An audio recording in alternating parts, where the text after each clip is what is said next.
Ахлах ангид дэвшин суралцаж буй сурагчдын хувьд ихтэй сургуульд элсэн орохдоо ямар мэргэжил сонгож суралцах тухайгаа бодож эхэлдэг. Тухайн хүүхний хувьд амьдралынх нь шийдвэрлэхгүй ярьдаг. Би болохоор энэ математик сонирхолтой. Тийм болохоор математик ангид ордог. Одоо би 10 мөсөн харьяа байгалийн сургуулийн 11 ангиас сурагч. Манай 11 анги нь болохоор математикийн гүнзгий анги гэж явдаг. Тийм болохоор математик гүнзгийрүүлж үзээд ордог байгаа.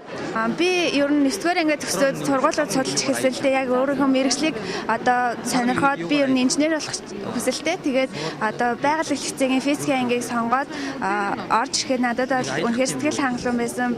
Физикийн хичээлээ маш их гүнзгий заадаг.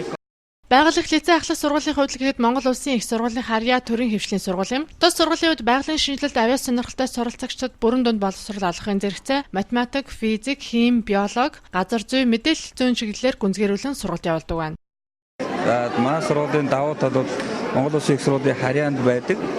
Тэгээ Монгол Улсын их сургуулийн лабораториуд болон методик базыг төшиж ажилладаг. Тэргээр бас давуу талтай. Тэгээ манай сургууль дээр бол химийн лаборатори, биологийн лаборатори, мэдээллийн лаборатори, газар зүйн лабораториуд байдаг. Ерөнхий боловсролын сургуулиудын хувьд сурагчдад ерөнхий эрдмийн мэдлэг олгох чиглэлд гол анхаардаг бол лицей сургууль, ахлах сургуулиуд нь сурагчдад сонирхсан хичээлээрээ мэргэшин суралцах боломжийг олгодог давуу талтай. Улсын хэмжээнд төрийн мэдлийн 5% хвшлийн 20 гаруй ахлах сургууль үйл ажиллагаа явуулдаг байна. Үүнээс улсын сургуулиудын харьяа байдаг лицей сургуулиуд энэхүү үйл ажиллагаагаа танилцуулж байгаа юм а. За дөрвөн том ихтэй сургуулиудын дэргэдэх лицей болон ахлах сургуулиудын Монгол Улсын их сургууль, Ангаахын шинжилгээний үндэсний их сургууль, Монгол Улсын боловсролын их сургуультай хамтран зохион байгуулж байгаа онцлогтой болж байна.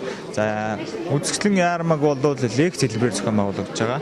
Нийслэлийн 4 дүүргийн 9-р анги төгсөгч нарыг лекцэнд хамруулад ер нь ахлах ангидаа сурагчид яаж сурах ёстой юм, сураг барилын талаар, төлөвшөл хүмүүжлийн талаар одоо лекц ярилцлага семинар болж байна.